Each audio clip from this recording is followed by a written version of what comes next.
Здравствуйте, дорогие зрители нашей передачи «Точка кипения», которая выходит на канале «Вестник Кавказа».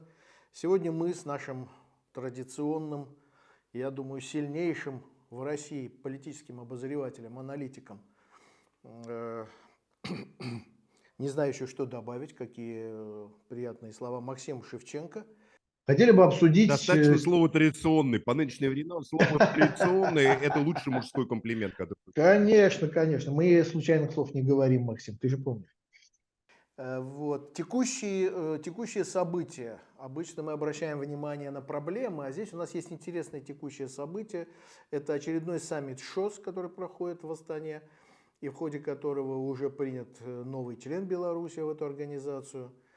Вот. И где множество интересных встреч, заявлений, деклараций. В частности, значит, одно из центральных мест занимают встречи лидера Азербайджана со всеми главами государств ШОС, принимающих участие в этом саммите.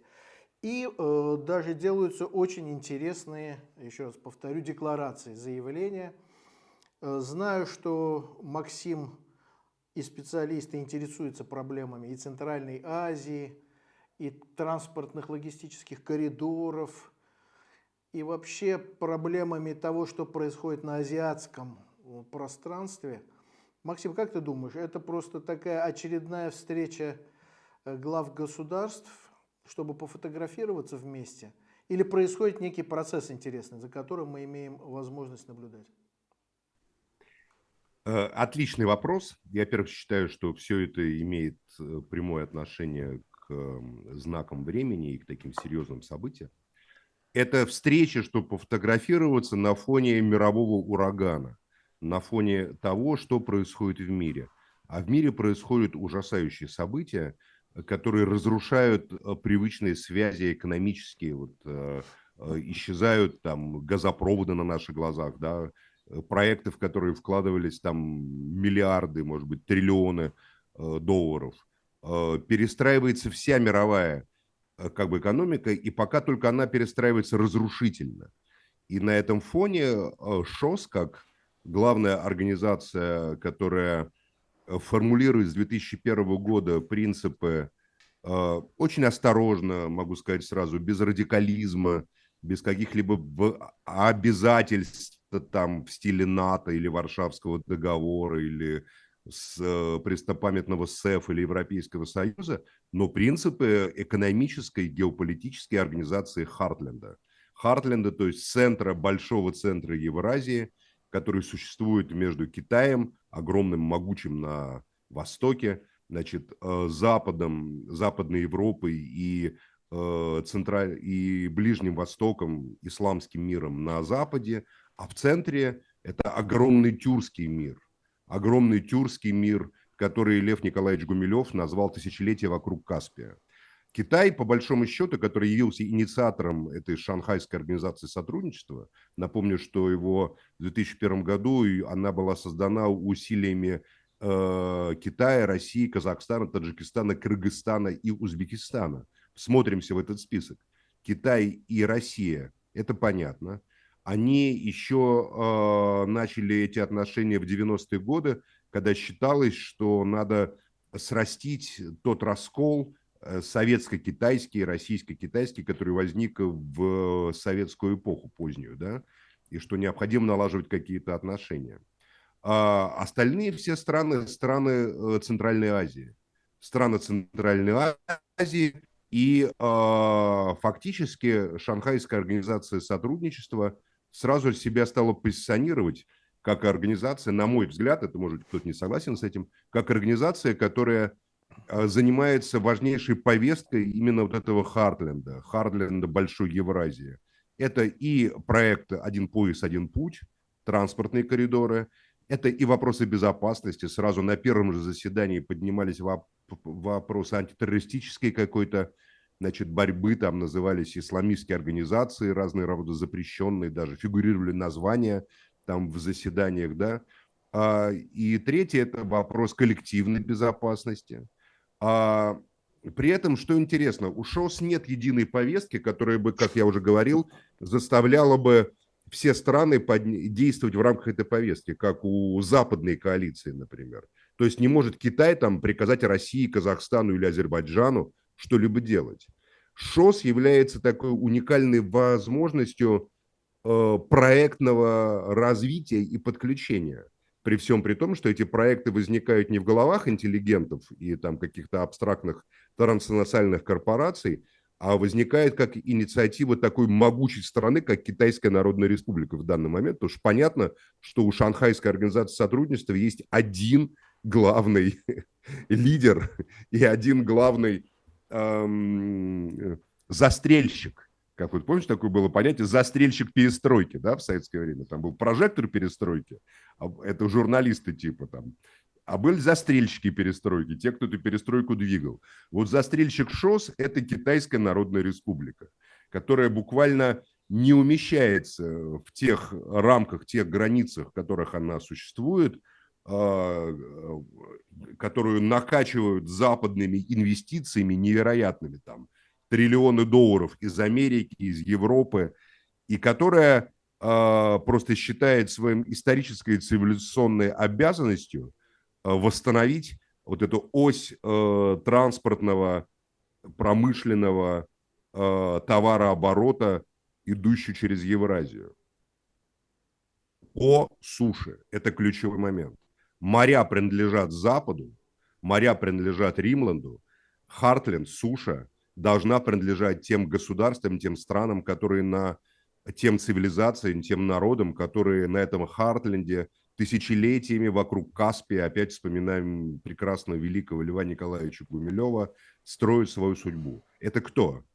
Это китайцы, это тюрки, это кавказцы, это славяне, и это, на мой взгляд, германцы во многом, потому что мы, там, Великая Готия, родина германских народов, готов, по крайней мере, которые сыграли ключевую роль в истории Европы. Народы Хартленда, которые могут там уходить на север, на запад, на юг, на восток и так далее.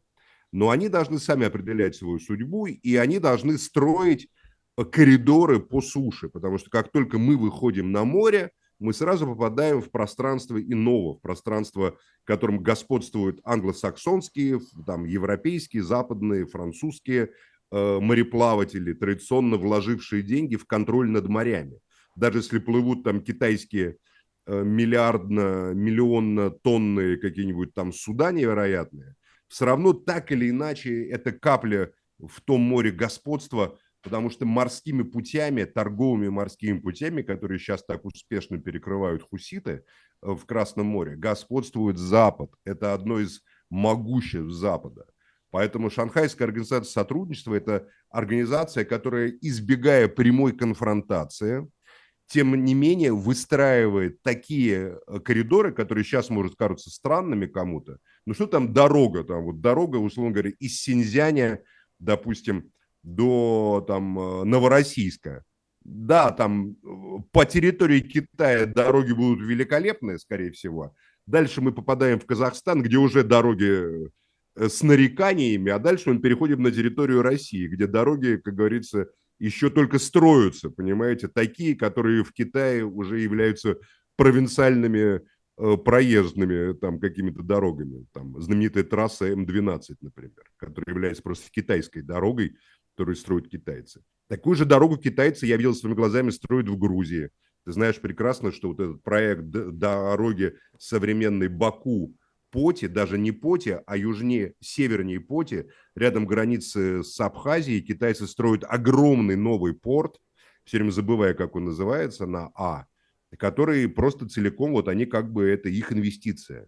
И я ездил от Тбилиси, значит, до Батуми, это вот китайская дорога, тоже строят китайцы. Ну, эти дороги сейчас, вот они выглядят вот так, вот там КАМАЗы какие-то едут, там не КАМАЗы, там, не знаю, там, Мерседесы, ну, что-то такое невероятное, какие-то грузовики. Нам, ну, какие грузовики? Как это может конкурировать с там, сухогрузом, везущим миллион тонн там, за один раз? Ха-ха-ха. Ну, во-первых, сухогрузы уже не так легко эти миллионы тонн возят, как я уже упомянул, да? Они уже должны вести их не по Суэцкому каналу, а так как бы комфортом и легко. по Суэцкому каналу, который в свое время как бы случайно был перегорожен китайским сухогрузом. Вспомним, да, такой был эпизод несколько лет назад.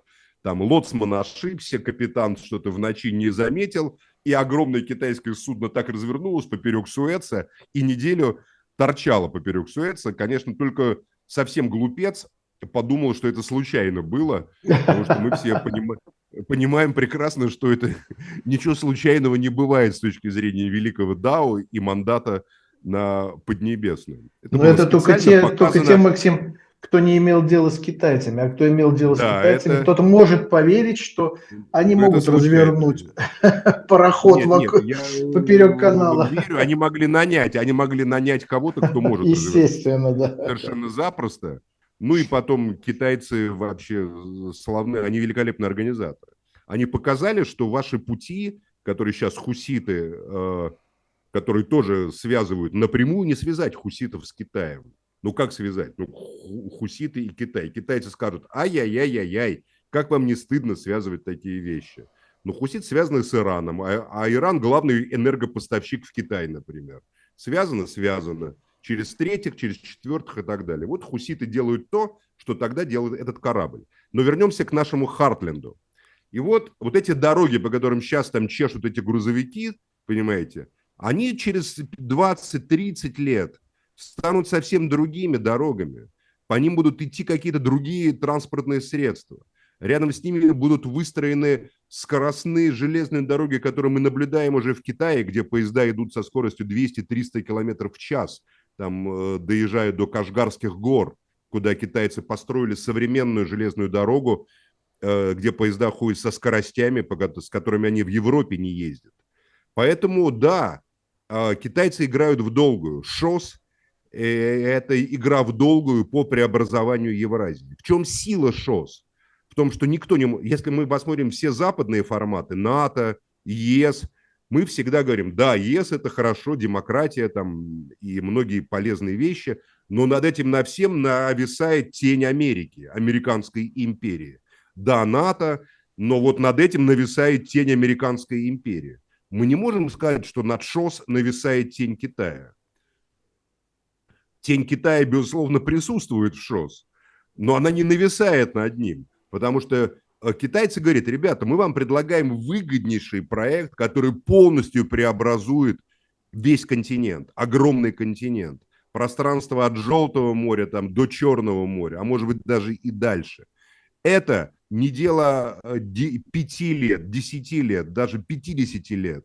Это проект столетия, может быть, нескольких столетий. Это проект, сравнимый с тем проектом, который когда-то Запад организовал, затевая свой морской капитализм, создавая Ост-Индийскую, Вест-Индийскую компании там, и так далее, которые и создали, собственно, глобальную систему господства Запада, инвестиции в это. Но мы сейчас предлагаем, говорят китайцы, это сделать вот в рамках равных переговоров. Вот Китай и Азербайджан. Да, на самом деле, выдающее событие. Китай же не приходит в Азербайджан, как американцы говорят, так, давайте, вы тут у себя демократию сделаете, вы тут у себя, мы проверим, как вы выборы проводите, и только после этого мы посмотрим, будем ли мы с вами работать. Нет, китайцы говорят, нам все равно, что вы там делаете, нам от вас важна стабильность, довольство народа, и это и есть в Азербайджане, стабильность и довольство народа. Нам от вас важна вменяемость и управляемость в рамках реализации проекта.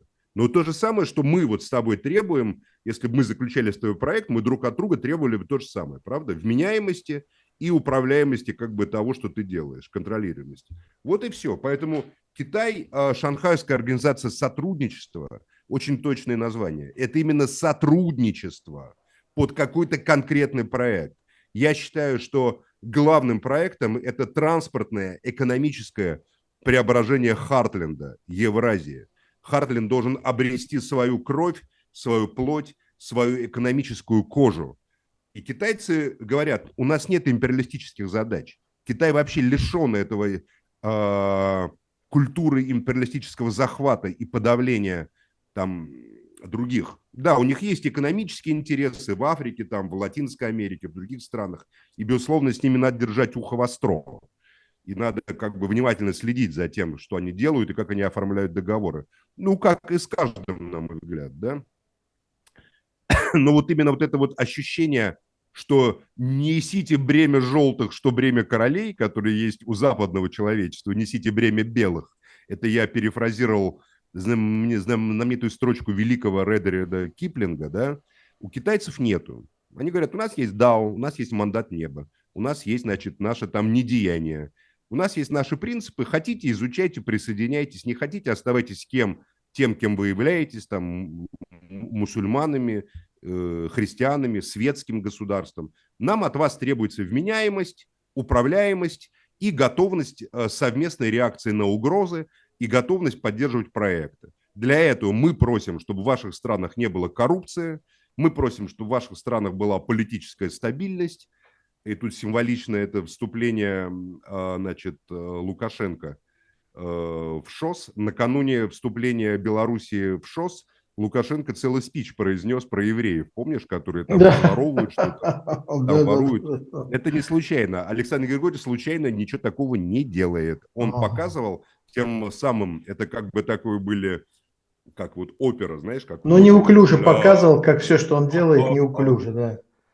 Я не знаю, уклюже, однако уже столько лет другие страны уже там корчатся от муки и от боли, а Белоруссия, вот она сидит, процветает. И первым, кто поздравил Александра Григорьевича с победой в 2020 году, был Си Цзиньпин, между прочим, глава Китайской Народной Республики. Я не об этом, а о том, что свою борьбу с коррупцией он как-то решил заострить на борьбе с евреями. Оставим это белорусам. Я не об этом речь. Речь о том, что китайцы говорят, стабильность, управляемость и безопасность, и вменяемость. Это вот 4 основополагающих камня китайского проекта Шанхайской организации сотрудничества. Все, кто к ней присоединяются, это те, кто, очевидно, готов это обеспечить и включиться в этот большой мир, в котором китайцы являются конструкторами, инициаторами и такими главными топ-менеджерами по преобразованию Евразии. Потому что если это не сделают китайцы, а кроме них это никто сделать не может, то значит это будет делать Запад. А Запад это будет делать так, как Запад это умеет делать. Через кровь, через насилие, через войны, через разрушение, через геноциды. По-другому Запад никогда в своей истории не показывал, что что-либо умеет строить. Да, потом на развалинах Европы, изнасилованной, измочаленной и изувеченной, можно построить Европейский Союз. А до этого нельзя было, не убив 50 миллионов там человек. Да, вот можно говорить там о новом Ближнем Востоке, а нельзя было это сделать там, не затеяв там десятилетиями ведущуюся бесконечную кровавую войну, разделяющую народы. Поэтому нет, технологии Запада нам не нужны. ШОС предлагает совсем иную технологию кооперации, сотрудничества и движения в будущее.